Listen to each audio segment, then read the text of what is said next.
The Accidental Entrepreneur is brought to you with the help of our sponsor, AWeber, the world's leading small business email marketing and automation service provider.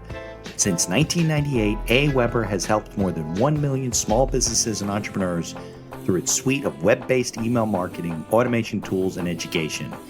AWeber, the best option when it comes to marketing your business. The podcast is also brought to you by the Alternative Board. Since 1989, the Alternative Board, or TAB, has been one of the leading peer advisory and business coaching organizations for independent business owners and CEOs across the world. By facilitating peer advisory boards, private one-on-one coaching, and strategic planning services, TAB helps business owners improve their businesses in ways that change their lives. And be sure to connect with our affiliate sponsor, GSM Growth Agency. They're boosting e-commerce businesses to 6 and 7 figures in revenue and cover everything from ads and social media influencers to making your website better. GSM Growth Agency focuses on taking businesses from startup success to bigger success, going above and beyond to make sure growth sticks around. They're all about cool ideas, lasting partnerships, and making your mark in the e-commerce world. And be sure to support the podcast by ordering some logo merchandise from our online store. Listen to all of our sponsors' commercials later in this episode and follow their links in the show notes to learn more about their products and services. All right, everyone, welcome to another episode of the podcast. I'm excited to have Anna on the show. We're going to talk about her, really, to me, cool business of doing retreats for people and corporations. So we'll talk about that. If you are listening on your favorite directory and you can leave us a review, please leave us a 5-star review. If you're watching us on YouTube, subscribe to the channel and like us, and so we can, keep connecting with cool people like Anna. So let's get on with the show.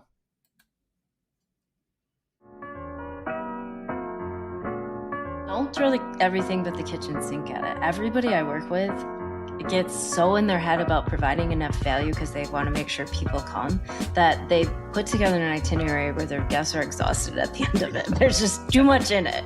Right.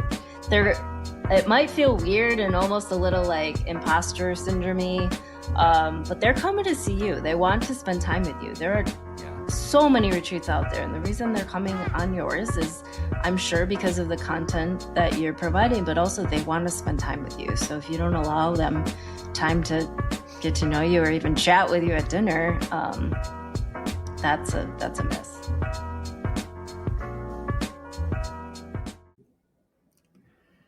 The information provided in these episodes is for entertainment purposes only. It is not a guarantee of success or to be construed as advice of any kind. You should always seek advice from local licensed professionals before making any decisions. The dictionary defines an entrepreneur as a person who organizes and manages any enterprise, especially a business, usually with considerable initiative and risk. People often start a business without much choice, perhaps due to a job loss or just being dissatisfied at work, and they come up with an idea they just know can be successful. They become entrepreneurs by accident. That is to say, their success or failure happens by accident, not with intention. My name is Mitch Beinhacker. I'm a corporate attorney and a business advisor. You're listening to The Accidental Entrepreneur, my podcast about how to achieve success on purpose, not by accident. Join me along with our monthly guests, where we share our knowledge and help you get a hold of your business. And now on to today's episode.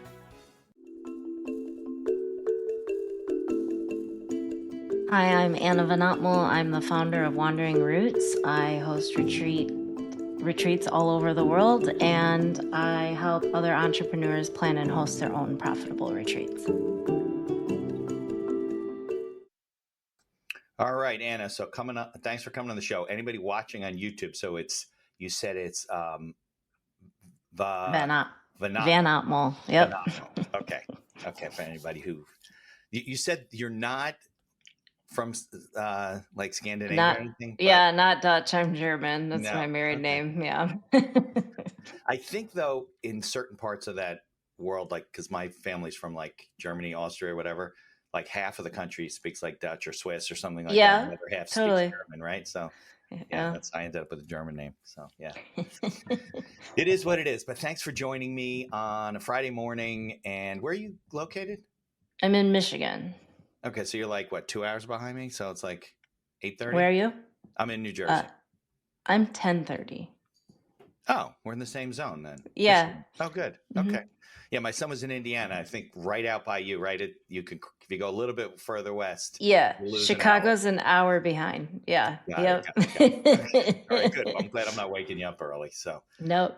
all right. So we're going to talk about your business and the corporate retreats that you run and how you teach people to do that. But maybe we can go back and talk about your background in business and things you did and, before that. Does that make sense? Sure. Yeah, totally. It was an accident. Everybody says that. Perfect. I was like just very much enjoying your intro of like, yeah, I know pretty much every entrepreneur is started by accident. Yeah, So it's I know. A cute. lot of times they all say that. I'm the accidental entrepreneur. Like, yeah, you and 400 guests I've had. So. Yeah. Yeah. But I'll give you the Cliff's notes. I went to school and I went to university. I went to college to be pre-med, but then I changed quickly to work in a lab because I worked as a nurse's aide in college and I did not want to have patient contact. Okay. So I ended up in a roundabout way in molecular diagnostics, which is just anything that's not routine lab testing. It's Okay. a lot of research and development, a lot of new technology. It was really fun and challenging and also really boring if we didn't have funding. I also worked for a lot of startups, so I became very Okay. risk tolerant in my early 20s. But it was like And biotech startups, like doing stuff yeah, in the lab. yep, Okay. yep. We either shut down or got bought out a lot, Right. Well, that's which what is the happens, name of the right? game. Yeah, it just burns your money. Yeah, Yeah. and my last stint, I got hired by a Canadian company. They wanted a lab in the U.S., and Michigan is very close to Okay. Toronto. That's true. And I was the first employee. I had the blueprints to create a lab, the actual like building. Hired the staff, You mean they basically ordered hired the you and said we equipment. want to build a lab in the U.S. and you Yep. don't even have one, so build it from scratch. Yes. And Okay. That's kind of it entrepreneurial. empowered me, Yeah. to be an entrepreneur with no financial risk. It's the first Right. time that seed sort They of was funded planted. the whole thing. Yeah. Yep. Yeah. So anyways, I did that. And then I also had to have neck surgery around the same time. And I had to be in a neck brace for 4 months. So I had What a lot of happened? time. Bulging I was discs in or something like that? I was in a couple car accidents as a kid, Oof. and my Yeah. cervical Caught spine up just with you. didn't fare so well. Yeah. Yeah. Humbling. I was I've had 28. issues with my back too. Yeah. Oh, yeah, right. I mean, health is the great equalizer for all of us. You So can't much just throw money at it. So, it's not, and I'm 58 now, so I got all kinds of yeah, little I'm things. What's 40. that? Oh, what's that? Yeah. You wake up. So yeah. So did you have to have surgery, or was it like Yeah. did pain management? You had the whole thing, right? The whole thing. I had they removed one of my vertebrae and the two adjoining discs.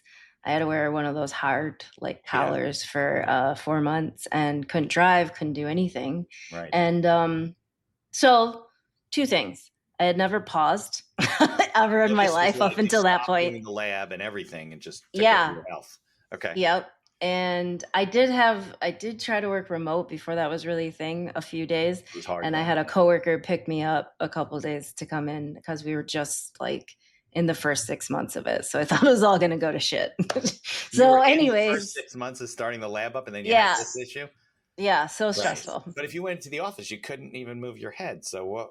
No, What I sat at a computer, walked around, talked to people. Yeah. You realize this is not going to work, right? Yeah. Yeah. But I also had this moment of like just clarity of I had achieved more financial and career success than I ever thought possible. And I was so bored. Yeah. Like, and I really was like, if I can have this much success with something I'm not passionate about, imagine if I was passionate about it. I mean, that's a good thought. A lot of people would be like, what do I need this for? I'm not happy and this doesn't buy happiness. So yeah. That's a good conclusion, right? If you could focus and do the things and really love what you're doing, what could you achieve, right? You don't even like what you're doing. It's just boring. Yeah. I did have a lot of shame and guilt for not being more grateful for it. And like this overwhelming feeling of like, God, do I have to start over? This is terrible. What am I going to do? Yeah, because there's people out there all struggling and they don't like what they do either. And they're like, you should really just appreciate the fact that you're financially successful. So what if you don't love what you do, right? Yeah. Right? Yeah.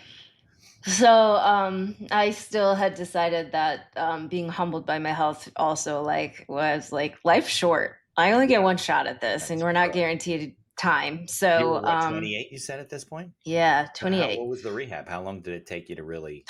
Forever. Yeah. Honestly, the recovery, no one prepared me like at all. and and I was really trying, like the surgery was the easy part, and I was Yeah, really it's the recovery. trying That's the hard part. Yeah. to like come up with how I was going to live with this new range of motion and not be a pain uh, clinic patient. I just Yeah, I didn't mean, want that for the rest people of have my to life. understand that's how people get addicted to pain medication because Yeah. they're in pain and they don't know what to do with it. Yeah. And the doctor said, take this, and the next thing you know, you're popping pills all the time, right? Yeah. And not only that, a lot of professionals recommended those cortisone injections. And when you get Yeah. them in your spine, you have to get knocked out. It's like a Oh half day yeah. procedure. No, So I'm I've had like, yeah, I've had a few of them when I ugh, had bulging discs. I didn't have to have surgery, luckily, but yeah, it luckily. was like you're not. The weirdest thing is you go in to have this procedure, and time wise, it seems like 5 minutes to you, but Yeah. they were doing it all morning, whatever. Yeah. It's Yeah. the No, weirdest it thing. is weird. Yeah, Anesthesia is weird, right? It's yeah, like drugs very for weird. real. Yeah. Yeah, you totally black out. Yeah. Yeah, So, I actually did start doing yoga to try to just find some way to like just a lifelong PT, yeah, really. sure. And I ended up taking yoga teacher training just because I sort of really got into meditation by surprise, and I wanted to just learn more about my body, Yeah, truly. sure. And I joined this training. It's 200 hours with 11 strangers, and I realized I had never been in a situation where everybody was there just like supporting and loving each other for who they were and not who they were trying to be. Right. And Especially the yoga I community, like the people that would yeah, join, they're they're great. those kind of people, right? Yeah, of Yeah, course. yeah. So I thought I could take that vibe and recreate it and take all of I had been traveling a lot for work and for pleasure at up until this point, and I thought I could just host retreats. Literally So that was that's it. like where it came from. Yeah. Okay. And um I But they're did not like one. yoga retreats right now. I mean, I guess they could be, right? But they're not Yeah. specifically yoga retreats, right? No. No, I always wanted, like, I do teach yoga. I don't require anybody to come. I that's one We of the always things say you choose your offer. own Yeah, adventure. got it. Okay. Yeah. And I like people to pick and choose from the itinerary for like whatever serves them in the present moment. Cause I believe wellness looks different for everybody and it looks Yeah, different for each individual on a day to day basis. So of I would rather course. you be able to like figure out what that looks and feels like to you than just do something out of You some mean you weird can't just go on one of expectation. your retreats, come home, and you're good for the rest of your life? Like everything's No, good? Yeah, right. no, Life's too dynamic. it's So not a guarantee. let me ask you this question. I know we're jumping around, but this is like a good business question, right? So you're at like this you know precipice, right? And you're making these decisions. Some have forced, right? Because your health woke you up and you said, "What the," you know. But Yeah. so you want to do retreats, right? You did build the lab, but what do you do day one? Like uh, you've never done this before. It's just you Hmm. thought it was a great idea because of these. You probably felt really good, like getting involved with the yoga community, right? Meaning these people, they're Yeah. very calm and they're very into meditation. Which, by the way, I find very hard. It's very hard to meditate. Like It's hard people for think, oh, I everybody. need to meditate. Yeah, it's hard to quiet your mind. It's Yeah. very hard to quiet your mind. Your mind just goes like that's how we do it, right? We have It's supposed conversations with to. ourselves. It's supposed to do that, right? But Yeah. it's not that healthy. So Yeah. so what take me to day one, like when you said, and I think I should do retreats for people, like you're like, what, are you kidding me? Yeah, I was at lunch with a friend and she was like, "I've always wanted to host one too. Let's just try to figure it out." Really? And so we decided, I think it was like an early spring, like probably around this time of year. And I had at least a little foresight to drive up north and just look at locations and Yeah, properties. right, because these are going to be destination retreats, not your Yeah. backyard. Yes, and Right. I thought, yes, I didn't want that You want level to of find like a professionalism spa-like backyard. environment, right? Exactly. I wanted something a little more A elevated. little bit better than a Michigan backyard. That's funny. Yeah. So, and I also, because I have traveled so much, I wanted to take all of the logistics out of like flight delays, lost luggage, things like that, You and want make a it a place little that was bit easy to get easier. to. People get there, they're Yep. not stressed out, right? Yeah. Yeah. And for me too, like it Yeah, just, right. I don't have to worry about not showing up after my guests. So, Right. Northern Michigan is actually very beautiful. It's actually not flat, and Right. As it's long as pretty. it's not like January or February, right? Exactly. Yeah. Exactly. Time of year is important. So we went up. I'm in Grand Rapids, and so it was about 3 hours north. The only downside is because it is dead in the winter. But when we hosted in August, there were a lot of drunk bachelor parties and Really? golfers. Well, there's Yeah. isn't there a lot of vacationing that goes on the shore if you go around So much. up the Yes. shore of what is it? Lake Michigan. Yeah. On the western huge. shore, right? Yeah, we're on the western shore. Yeah. Now you can go on the eastern shore too. It's Huron, but still beautiful. But that's So like up any Green Bay and north of, right? It's all up there. Is it still in Michigan? Lake Michigan, yeah, it runs over to Wisconsin and everything like that. Yeah. Okay. So Up into the UP, and right, but there must be some beautiful places up there. very beautiful. It really is. The water is turquoise blue. It's very clear. There's a lot of hills. Nice.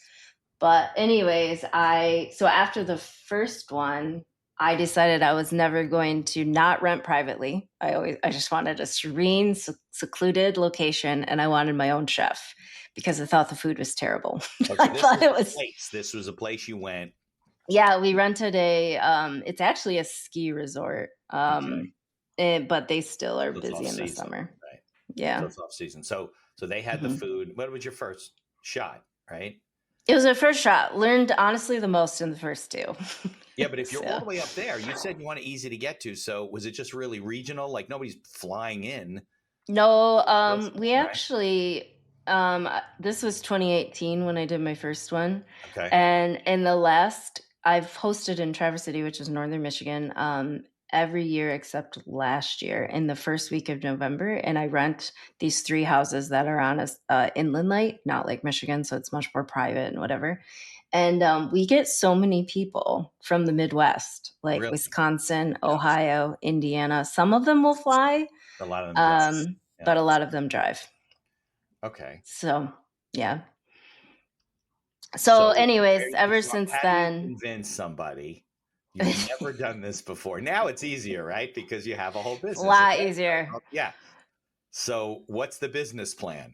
Okay. There wasn't one. Yeah. I've never done this before. I went to a yoga class, so I'm trained yoga person or instructor. Yep. How do you and your friend, at least you had a partner, right? Yeah. Convince people to give you a shot to do this? Okay. So building an audience from working as a molecular diagnostics lab to having like no social media presence to like, hey, I'm going to sell this like thing online took a while.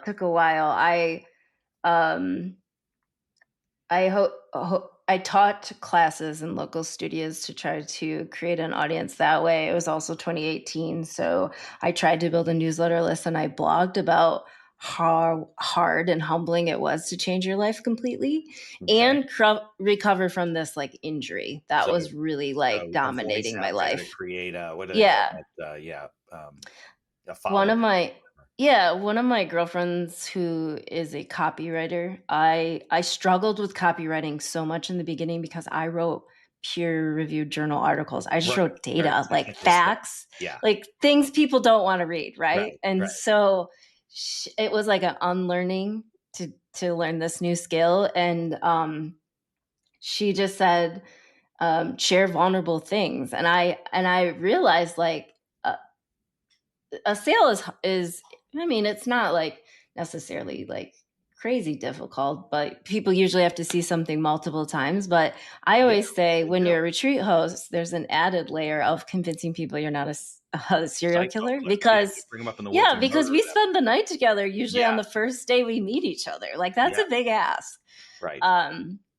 So anyways, I will just say that I think sold 4 spots and we wanted to sell 8. And then we just tried to convince our family and friends to fill the other spots to do it. What was the time frame from when you started to promote this to Like how much time did you say, okay, well, let's do a retreat in 2 weeks and try and fill it It up? was actually 4 months, but All right, 4 months. Maybe you I could, now know you need more like 6 to 9. yeah, of course. Well, you go to your blog and you see one post and you're like, okay, Yeah. let's give this woman a chance and go into the woods with her. Like Yeah. that's kind of It's a big dangerous, I think. ask. Yeah. Yeah, exactly. Okay. So how did the first retreat go? Honestly, besides for the drunk bachelors and it being loud and Oh, because right, you didn't have your own private place. yes, There were other yeah, people. and I really noticed that I didn't have much flexibility with my itinerary. So like we went hiking and like some of the ladies just really wanted to take their time and linger. We had like beautiful weather, and then by the time we got back, like the food was cold It because was we like only have this like hour window right. to use their restaurant, and honestly I just thought we paid a lot for like the quality of it, and so. Anyways, I just Well, it had a was a private test, chef since basically. then. It It really was a was. test. Yeah, Yeah. exactly. All right. So what did you find? So I guess that was the most difficult thing, was kind of the dynamics of the logistics of the whole thing, because you didn't have a lot of control over Yeah. your environment at that point. Yeah. And then still having to show up and act like everything was fine. Yeah, exactly. because you got like a No, long you gotta weekend let of them know, like, this right? is going to be great. We're going to figure it out, So, Right, because you don't want to raise their level of stress. That wasn't the whole no. pitch. All right. Mhm. So then what did the business model look like? It was you and your partner. Did you have any people working for you? I mean, I had, so I actually hired my friend to be a presenter of some like self-development. this is not your partner. This is the Oh, partner. this is your I partner. decided early on that I'm a numbers person and I wanted to be able to like manage all of that. And if I was going to start a retreat brand, I wanted to just be in control of So you everything. want to own the business and just have her work for Yeah. you. And she was Yeah. fine with that. Yeah. I hired Okay. her as a contractor. And then I also, my girlfriend who made my logo and my website, she is a professional photographer and Oh, she nice. came to offer support, but also to one of the take. spots. She actually, I did pay her as Okay. a contractor as well, so that I had real content. She ran my Right. social media. She updated my website with like not those canned photos that you get Beautiful. from it. Not from the beginning, Thanks. I guess, but right now you have a beautiful site. Yeah, it's very Thank you. therapeutic. So she's on every retreat. She's been on all 22 with me since the beginning. And then since the second one, my girlfriend that's a chef has been on all 21 except for the first one. So, and the three of us are what make Wandering Roots. I don't want to do it without them. And sometimes we have body workers, massage therapists, or that you bring in for the retreat. They're not. Yep. Mm-hmm. Right, but you don't need a big staff to run this organization. I mean, you can outsource your marketing and have them run that stuff. You have your friend, there's a photographer, she's documenting everything. The chef, I guess your friend makes up the menus with your. She makes all the menu and the food. Yep. Yeah. And then I really work more on the itinerary and just try to make it more intentional travel. So journal questions and just reflective moments of. I believe that people don't stop and think about what they want out of life, because I had that moment, with like the neck brace and everything. Like I just like literally couldn't answer that question. Right. And so I challenge people to think about it that way. And if there are parts of this experience that they can take home and incorporate into their daily life. Yeah, don't you think life just kind of happens for a lot of people? It does. It does. And they're just going through the motions asleep. And you're like, what the hell? Yes. Like my kids, it's sad. I have one who's a freshman in college, one who's graduating this year, one who's out working, and I don't remember the last 10 years of their life. I mean, if I stop, I can remember it, but it happens so fast. So fast. It really, I always tell my friends, they're like, oh, our kids, they're little and they keep us up at night. I'm like, don't even blink. Yeah. Because they'll be grown, Yeah. Yeah. Yeah, it is. I think the older you get too, the faster it feels. They for say some as reason. you get older, that's what they say. Life speeds, your concept of time speeds up as you get older. Yeah. It used to be like you were, oh my God, school's coming up, and then you got school, and then you got break, and then you got summer. We don't have that. No, we right? don't. So what do you do in the off season? Do you go to warmer climates when you're doing retreats like in the winter? Yeah, I always try to host in February because I hate Michigan in the winter. I hate February in Michigan It's in to the improve winter. your life, so don't stay Yeah, in Michigan in February. yeah. So New for four Jersey or five sucks too, by the years, way, in February. yes, for Yeah. 4 or 5 years, I hosted in Costa Rica, Oh, nice. same place, and then we go to Europe a lot. We're going to Iceland in May and Italian Oh, Dolomites in October they're this year. spectacular, yeah. Yeah. So I'm lucky now that I have a lot of girls that come year after year and sometimes come on multiple, and they like to go international. So that's usually, I'm going to try to do a domestic next year because I haven't done one in a while, but yeah. So how about the financial side of the business? Like, have you found Sure. that to be So, challenging? yes. So yes and no. Yeah. I side hustled my brand for 2 years. Yeah. While I still worked at the lab because I was shoveling money into a savings account and trying to supplement my income so that I didn't have to change Oh, my so you went lifestyle. back, you stayed at the lab while you were recovering from your back For, surgery yeah, and kept doing and that. built the brand at the same time. Yeah, no, sometimes you got to do that. You don't just dive in and say, I'm Yeah, going to, lose my job yeah. and then find out this isn't working. So Right? that was all, besides working a lot of hours, fairly easy. Besides, honestly, building an audience took the longest, or I would say marketing is the thing that is the thing I've put the most energy into with the least satisfaction. Every other skill just feels a little more like not as gray area, I guess. Sometimes things work that did in the past and sometimes they don't, and In whatever. terms of So marketing? Yeah, marketing's a black box. I have people doing it for me all the time, and it's always changing. And if you don't, it's nuts. And if you don't pay attention to it, it changes, just dies, and you don't even know why. And yes, it's fun when it works, but then you kind of know that it's going to stop working at some point. Totally. So, anyways, I quit my day job, my lab job, in October of 2019, and I was jazzed to host 6 times in 2020, and only to have to cancel everything. And I got, actually, the lab I started wanted to do COVID testing, so they asked me to come back twice. And I really had no reason to say no, except that I just did want to. I just felt like it was like this huge test from the universe and that I wasn't interested in going backwards. And you didn't need to financially, did you? Yeah. I mean, I had enough savings and I was like, I'm just going to ride it out. I'm going to figure it out. And in those first 2 years of starting the brand, I got asked a lot if I would plan other people's retreats. And I said, no, I'm figuring it out. I have no idea what I'm doing yet. Yeah, right. So then I took 2020 and I was like, I have space. I've been given this gift of time and I'm going to figure out what that service would look like. So package type of a program. Yeah. So I did that.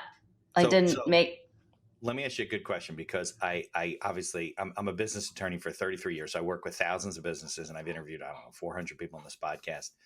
And I find that the one thing that's missing is like the research and planning and the stuff that goes on with business. And you're a researcher. You're a science person. So how do you research this? Like, I don't know anybody who's doing this. I guess there are companies that do it, but did you just like say, oh, we're going to figure this out? Or did you do a lot of research? Did you go see other companies? What did you do? I honestly just taught myself. I sought out a few entrepreneurs that are now good friends of mine, but they weren't doing the same thing as me. I had a really hard time finding somebody that was just a retreat planner. There were hosts. There's lots of retreats. There's thousands of them, but I wasn't finding anybody that was actually making any money or doing it as their sole business. And so I'm like, well, I don't really want their advice, And I sort of went down the avenue of travel agency for a while. And I did get my certification because I thought if I did book either for a client or myself with a hotel, it would be stupid not to make the commission. Yeah. But it didn't really change how I do anything. So. And you don't really do, it sounds like not a lot of them are corporate retreats. Not usually. Most of them are for other entrepreneurs. ExxonMobil or something like that, and they're executives. No, most of them are honestly, actually, there's just a wide variety of different people. But these are women mostly that have very large brands that need a larger offering for their clients, and this is just a branch of income for them, or a one-off of like a coaching program or some type of training that they'll Those are meet the in ones you're person. teaching to run. Those But are when the you do ones. yours, they're Yeah, just like they're anybody can sign up. yes. Yep. Got it. Okay. So what, like, how long did it take you to like figure out that you're making money doing this? Did that happen? Well, you couldn't have made money the first time because there was all kinds of craziness. No. In the second one I hosted in Banff National Park in Canada, and numbers were pretty low there. I also got hit by a blizzard. So What had time to of year change was some of that? my itinerary. But by the second year, Yeah. I hosted in Arizona and 3 in Michigan, and I made money on all but one. So they're all Profit. profitable. Yep. Okay.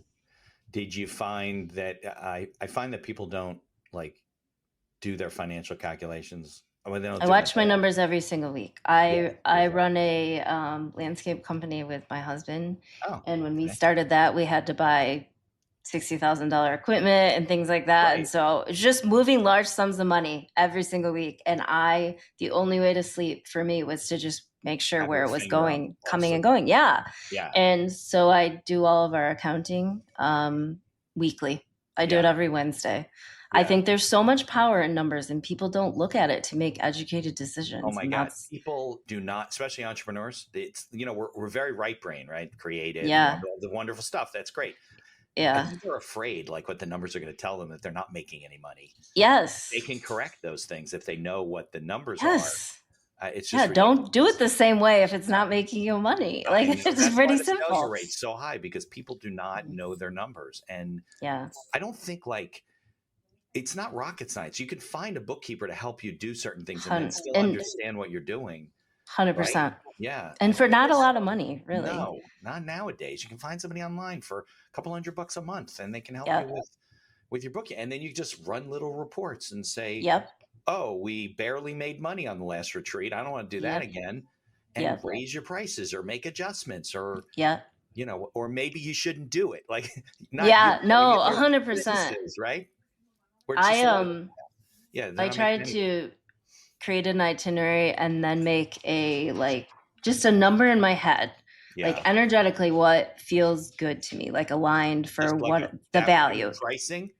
Yeah. And then I do the spreadsheet. I do get quotes, Right. do all of the things. I have the same spreadsheet that I've made and I've used every single time.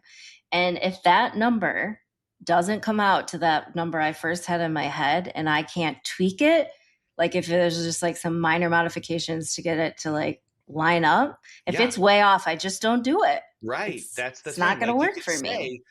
I think it should be priced at this. And then you got to figure out, am I making any money doing that? Yeah. I agree. Like, look, if you're in an industry and the market is such where you got to charge X, maybe you're not in the position to do that for some reason, right? You don't have economies of scale. You don't have enough funding. You're in the wrong part of the country. You don't have the right contacts. I don't know what it is, but people, Anna, they'll do things. They'll go out and they'll have products made and they'll fill their garage with stuff that they want to sell, that they have this great idea, and they sort of have a website, they sort of don't, and they don't have any thought about cost or anything like that. And next thing you know, they're just totally upside down. And then, they dump this. I mean, then they go out of business. Yeah. It makes my head explode a little bit, but yeah, I've seen it happen as well. Yeah. No, but why? But it's not you. I mean, no. you want to know if you're offering a retreat that it's a moneymaker. And not only keeps you in business, right? My why of like my driving factor is not to make money, but it is the difference between operating an expensive hobby and a sustainable business. Yes. And I want to operate a sustainable business and provide good value that aligns with my values. And you can do that. And a lot of people think you can't. I'm offering this wonderful experience to people. You can't do it and not make money. You'll be out of business. Exactly. Right. So it benefits everybody to do it at a reasonable price. You know how many attorneys I talk to and their hourly rate or whatever is like they haven't changed hourly rate in 20 years. I'm like, how do you, other things don't go up in cost? I mean, I know. And then I get them to raise it $25, $50 and they're like so thankful. Yeah. No, like, these are my clients. I can't ask them to pay more money. They're paying more money to everyone else. No kidding. Just know, inflation in general in 20 years is. Did the pandemic really change your cost? The Yeah. cost side for Everything you? got more expensive for sure. And but it also benefited me in some capacity of people were just ready to get the hell out of here. Yeah, So, well, that's true. Yeah, they were just but you're yeah. bringing in, you got to bring in food. I mean, I know your chef probably does the buying, but you got to bring in everything, right? Yep. It's just one of the overhead expenses that's in my budget. Is there a full kitchen like in the places that you rent? Yeah, she does fly some things. Like she brought an immersion blender, I think the last time, and a tart pan because she wanted to make one of our guests a birthday cake. But some spices or whatever. She's honestly incredible. She just does everything. She just makes food for 15 people with ease and separates everybody's food allergies. Like that's Amy's. She's gluten-free, so not everybody has to eat that way for the week. And goes grocery shopping, and I help her do the dishes. But that's about it. So you ask those things of your guests, like, do you have dietary restrictions, the things you don't like to eat? All right, let's take a quick commercial for some of the sponsors that I have, and then we'll come back. We'll talk more about the business and things you've learned and advice for other people and what the future is and stuff like that. All right? Sounds good. Get us up here. Here's a word from our sponsors. Looking to market and grow your business? Or perhaps you're just getting started and want to hit the ground running? AWeber is the best choice for online email marketing and automation of your business. From maintaining a subscriber list to drip campaigns and landing pages, AWeber gives you tools and integrations that make marketing easy and fun. As our partner and sponsor, we use all their tools to promote the podcast and market our law firm. AWeber, the best alternative for online marketing. For over 30 years, the Alternative Board, or TAB, has built a thriving community of forward-thinking CEOs and business owners who want to radically improve their companies. Through unique combinations of one-on-one business coaching, participation in monthly TAB board meetings with other non-competing owners, a suite of strategic tools, and customized strategic planning workshops, TAB membership can deliver greater strength to your business and a better work-life balance for you and your family. All packaged in a streamlined and affordable service that the people at TAB invite you to try risk-free. Are you struggling with managing advertising due to a lack of time or expertise? Perhaps you're facing challenges in scaling ads for your store. Are you feeling lost when strategies have no success? GSM Growth Agency is your reliable partner in overcoming these business challenges. Feel the impact of collaborating with a team dedicated not only to short-term goals, but also to building long-term partnerships and achieving sustained success. Embark on an exciting journey to redefine the possibilities of e-commerce and create a legacy of unparalleled excellence. Take decisive action now. Follow their link in the show notes to receive a complimentary audit of your Shopify store conducted by a GSM expert. Propel your e-commerce game to new heights with GSM Growth Agency. Follow the link in the show notes to learn more about all of our sponsors. And now back to our show. All right. Thanks for your patience. Our sponsors are changing soon, but I haven't had time to change all the stuff so they get some free advertising. So I think you've given a lot of advice so far for people, especially about like life changes and life choices, and don't do things that either bore you or you don't like. But that's not always, easy for people to be able to do. Mm-hmm. What would you say, like, what is your business plan like going forward? You're obviously doing more retreats, and now you're tell me about the business side of helping people do this. Are they really companies that are doing it for their employees, or are there people that want to start a business like yours? Like, for the most part, they're entrepreneurs that just want a larger offering. They don't necessarily want a retreat brand. They just want a retreat offer. Usually like one a year, maybe two. For their brand. Like, let's say they have a little online community. They want to do a retreat. Like I could do the Accidental Entrepreneur podcast retreat. Yeah. There's an idea. there's put it on the list. food photographer that like does really large contracts for like food magazines that you've probably seen her work on the cover. There's a lady that's wrote a cookbook and then has like a dietetic like community. Yeah. Thai massage therapist. She teaches people her skills like on site. So there's a lot of things. There's some business side, like where you're teaching people to do the thing that you like. I could probably host a retreat on how to host a retreat, you know? Yeah. There's people doing it like that. And then there's people just providing a service. And so those people are very passionate about the content they want to share, and they don't want to do any of the logistics. So they pick a location and a time, and I pick 3 venues for them, and we look at 3 different spreadsheets. They make an educated decision based on the numbers and my help, and then they host their own. They're in charge of selling it.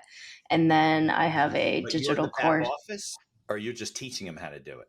No, I'm doing it for them. It's a one-to-one consulting service. And just figuring out all of the logistics, putting the plan together, making sure they make a profit, but they are still the ones in charge of selling it and nurturing their audience. They got to get the guests and stuff. Yeah. But you'll do all the back office stuff and set it up and get it there. And then I have a digital course. It's a do it together. I do office hours on Voxers where they can ask questions in real time so that they don't forget it. And then we do a 90-minute Zoom when they're through the 10 modules. But I share all my templates of my spreadsheet and all the things that I use every single time to make sure they feel confident that they're going to not only make a profit, but for that, we'll put it in the show notes. Yeah, I will. Yeah. Absolutely. How's that business going? Like, how many retreats have you helped people plan? Oof. A lot? I don't even know that number. Yeah, it's actually how I make more of my income now. I've scaled back to hosting more 2 to 3 of my own, and now I have more freedom and flexibility to do that. So nice. Anything else on the slate in terms of business development? Like, where do you? Yeah, I want to build a retreat center from scratch. I want to own and operate it. Nice. Like in White Lotus when they were in like Thailand, yes, the little huts and stuff. I love that.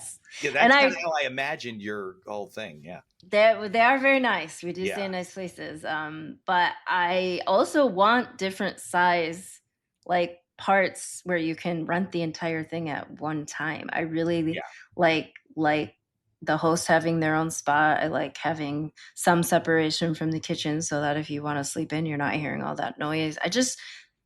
There's so many things that nobody would think of unless they have hosted multiple retreats, and I want to build it that way. So you want to like buy an island and build a retreat center? It'd be amazing. Yes. That's a big project. Yeah. I've renovated 3 homes, restored 1 old Victorian and renovated 2. So that is like where I feel creative. That's in Michigan, right? Yeah, my husband always says that too, and I'm like, whatever. Like, how are you gonna do this in some destination place? I'm gonna stay in a nice one, find out who the contractor was, and start building a relationship. Nearby, right? Exactly. Yeah, that's smart. That's what you got to do, right? You got to get boots on the ground and find local people and figure out how to do it. And I don't know. That's a lot. Sounds like fun. Yeah. So let's talk about this. So you talk. The audience is, like entrepreneurs, tech entrepreneurs, and small business owners, and retail shops, and certainly consultants, and a lot of people like that, and people in your industry too. What kind of advice do you have for people, like things to watch out for? We did say one thing, like know your numbers, but what other advice would you have for people based on your experience so far? A lot of people just get so excited they don't give themselves enough time to like not only plan it, but market it. And so honestly, a good rule of thumb is 6 to 9 months before. Like you got to build a sales page. You got to tell people about it 7 times, if not more. You got to have enough time for them to like cover their dependents and get time off.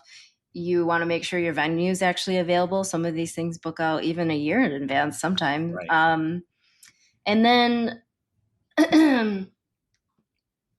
don't throw everything but the kitchen sink at it. Everybody I work with gets so in their head about providing enough value because they want to make sure people come that they put together an itinerary where their guests are exhausted at the end of it. There's just too much in it. Right. Like it might feel weird and almost a little like imposter syndrome-y.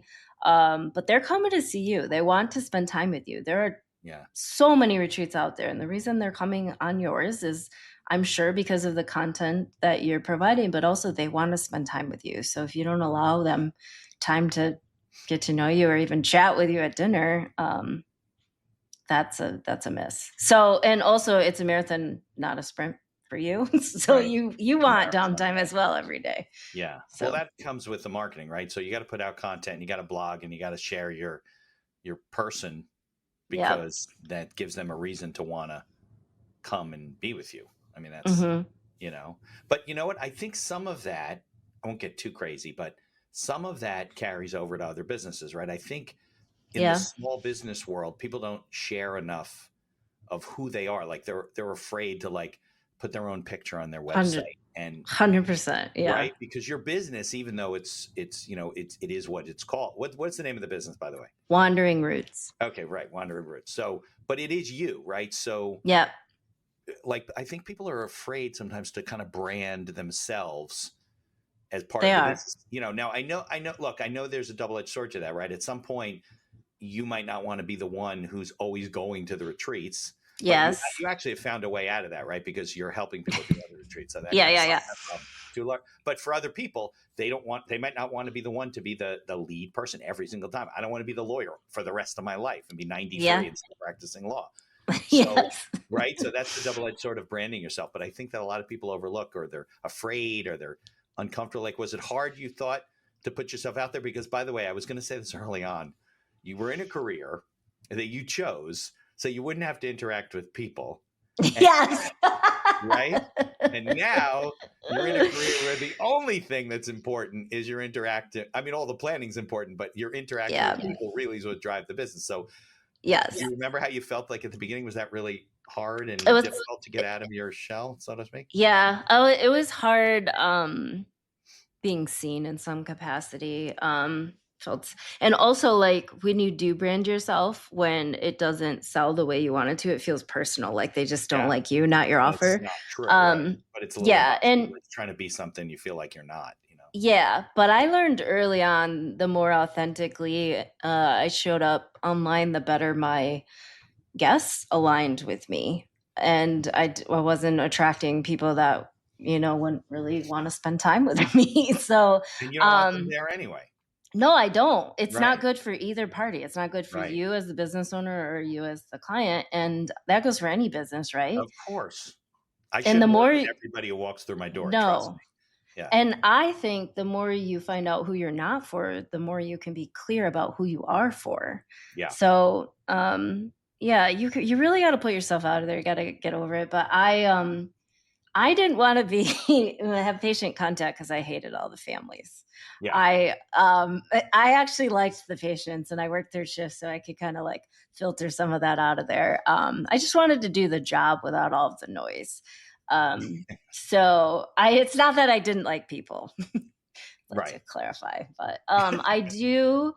My favorite part of hosting is actually I like to keep my guests count 3 or 4 to 1 so that I do have time to talk to everybody, because I like hearing people's stories. I like hearing how they arrived. It's usually a twisty, turny road, and people have some adventures to share. So, yeah. Yeah. Are you there? I think we're having some internet issues. Oh, I am. I can hear you. You're back? Okay. You froze there for a second. So the good thing about Riverside is that it's recording on your end and my end. So when we have the final, it won't have any issues. Nice. Yeah. So, but that's a good thing, right? Because knowing your customer, like really having what do they call that? Like, I mean, they use the word avatar, but I don't like that. I like client profile, like knowing the profile of the person that fits you best and is the best for your business, and it's best for them to work with you, I think is something that people don't like spend a lot of time. I think in your industry, it's kind of obvious, right? Because, you're attracting people for this experience that hopefully will get to them and change their life and things like that. But, somebody walks into my store, I don't know if I'm going to change their life, but there are people that, that I work better with and people that I don't work better with. And I think you take time to do that, right? Yeah, I think it's important. Yeah. Did that take a while to kind of develop? Not really. Honestly, after the first couple, I was like, okay, there is something in my wording that I need to change for X or, whatever. I always ask, I actually very much love feedback, and I send feedback forms and I say before they leave, like, I am more interested in hearing what you think we could do better. I can't read your mind. I'm never on your side of it. And I really want to know how to improve. And people were, especially when you've spent a long weekend or a week together, people will give you feedback. Of so course. I've gotten a lot. Yeah. Yeah. They want to help. It's funny. The best business owners I know that have service-based businesses or companies they work with, they never stop asking those kind of questions because they know that whatever you think should be improved, you're probably wrong. Maybe a little bit. You're right? Yeah. Because they're having a totally different experience than you are, and you live it every day. So if you don't ask for customer feedback, I mean, I don't know why people don't do it. Yeah, it's a huge disservice to yourself. Yeah. Follow up when you're finished working. Follow up with yours is very natural, right? The people came home, you stay in touch with them. Maybe they'll come again. What should we improve? But there's other ways that people can do that and get reviews and have feedback and things like that. So, So, good. So we got all kinds of good stuff here. Like know your numbers, know your customers, get feedback. The numbers is the biggest thing. I can't even get enough people to focus on their financials. Like, 100%. Yeah. I mean, look, I guess as a lawyer, I probably wouldn't be focused on them either if I wasn't forced ethically that I had to balance my books every month or I could get disbarred, So, I mean, that would help. But many people, I talk to people all the time and you can ask them like, what their profitability is, with profit margins. They have no idea. Yeah, I do too. I work with a lot of people. Honestly, a lot of my design clients or my course clients, like they've hosted and they've had pretty good numbers, say like 10, and they didn't make money. And I'm like, okay, well, what did you charge? What were you planning on making? And they usually can't answer those questions. It just blows my mind. I do. They found me after that. So they failed. And then they're like, if I'm going to do this again, I can't do it that way. And I'm like, okay, we can fix it. So Got it. And they just didn't do the work. No, they literally had no idea, like no budget. He's just even in their mind, like, or even like, okay, I should, net X dollars. They don't even have that. And I'm like, well, you're going to fail if you never like figured out like what you want it to look like. I don't know. Like guesswork. Yeah. Yeah. No, I think, and I say this all the time, I think that successful people do the things that the other people are just unwilling to do. It's not they can't. It's not rocket science. No, it's not. You don't have basic to math and do macros. Yes. Right? Just basic math. I mean, look, maybe the list of costs the first time they do it, would you know better than them? Yeah, maybe they overlook a couple of things, but they'd get closer if they made the list. Travel, lodging, food, marketing, things like that, right? Yeah. That's crazy. Yeah. But it's the reason that business failure is so high. Like people just don't realize that either they shouldn't go into this business or there's a couple of changes they could do early on to, you said, like you learned the first time and by the second time you were basically profitable. Yeah. There's no reason. Just a little tweaks. You got to do 10 of them first before you're making money. No. Right? No way. If that's the case, you probably shouldn't do it. No. Yeah.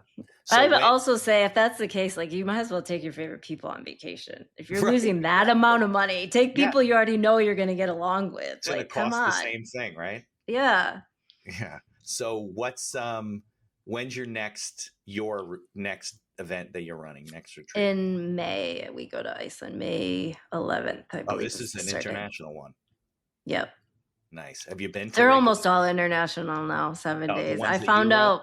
Yeah. Well, now that I just do less, I can do the bigger ones a little more frequently. Like cool locations and stuff. Yeah. We're staying in a really secluded, large property that's 4 separate buildings, and it's on the water. They see the northern lights there all the time, and we're in the South Coast. It's beautiful. It's May, but it's Iceland. So is it cold or? It's actually, I was there in October, and like their summer is more July, August.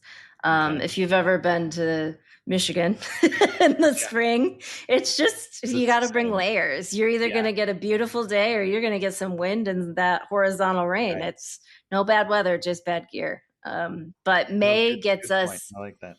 into a more like range where we won't be getting snowed on every day or anything like that. It should be fine. You're not like staying in the ice hotel or anything like that. No. Yeah. Yeah. Well, I want to hear about it because, like, how can people follow you on Instagram? Will they see pictures and stuff of the retreat? Yeah. We have a lot of content on Instagram. You can go to my website. I have every past retreat documented with all of the professional photography that my girlfriend takes. She shares it with everybody, guest wise, and then I also publish it. But yourwanderingroots.com is my website. If you want a free travel guide, and you can go to retreatsthatdon'tsuck.com. We're very sarcastic. And if you're interested in hosting your own retreat, moneymakingretreats.com. Okay, so we'll put all those links in the show notes, but I'm going to make sure I follow you on Instagram so I can see all the pictures and everything like that. So we're very heavy on stories when we're actually on retreat, so we see every day. Okay. Stories is like reels with photos, right? The thing at the top where they expire. I get lost in Instagram. My kids like send me links and I lose whatever I'm looking at. I don't know. Social media is getting harder and harder to get some results out of. So I'm not as active as I used to be. But one of my things this year was I hired a VA to handle all this stuff, the postings and I used to do it all myself, like the editing and everything like that. Yeah. And it was like intruding on my ability to earn a living. This is content marketing for me, right? And I wasn't doing blog articles, whatever. So now I have her, she's in the Philippines and she's great and she does all that stuff. So I don't even, like, if you told me there's a mistake, I wouldn't know it unless you pointed it out to me. Well, that's the best part. I know. But blog articles and putting out content and works as a lawyer for people, giving you kind of a voice. Just something I wouldn't have thought of. Like, it definitely works for me, but I would not consider that before talking to you. Yeah, as a business owner, as a business attorney, I'm always putting things out about advice for small business owners. And I get a lot of feedback. I mean, I get feedback from the podcast. I've been doing it for 6 years, but for the most part, I get a lot more from the content that's posted on the blogs every week. Cool. That's really interesting. I didn't have time to do it before. Yeah. So, yeah, exactly. All right. So, Anna, I can't thank you enough. We'll put the links in the show notes, and this will probably come out when you're on your retreat. It's perfect. We'll listen to it in the car. No, I'm just kidding. Exactly. You get Spotify when you're over there? Yeah, probably will. So you can listen all to it. So I can't thank you enough, and let's go to roll the credits and stick around for a few minutes. Thank you for having me. Okay, great. Thank you for listening to this episode of The Accidental Entrepreneur. Opening and closing music written and performed by Howie Moskovich and made to order music. For information about Howie and his music services, please follow the link in our show notes. If you like the podcast, please tell others about us. You can find us on Apple Podcasts, on Amazon Music, Spotify, Google Podcasts, and most of the other podcast directories. If you like what you hear, please leave us a 5-star review and feel free to share our episodes on social media. If you have any questions or comments, ideas for the show, or you'd even like to appear as a guest, reach out to us by email at info@beinhackerlaw.com. The Accidental Entrepreneur is hosted by Mitch Beinhacker and produced by Beinhacker Law. If you'd like to learn more about our business and legal services, you can find us on social media or visit our website at beinhackerlaw.com. Thanks for listening, and be sure to subscribe to our feed to be notified of all future episodes.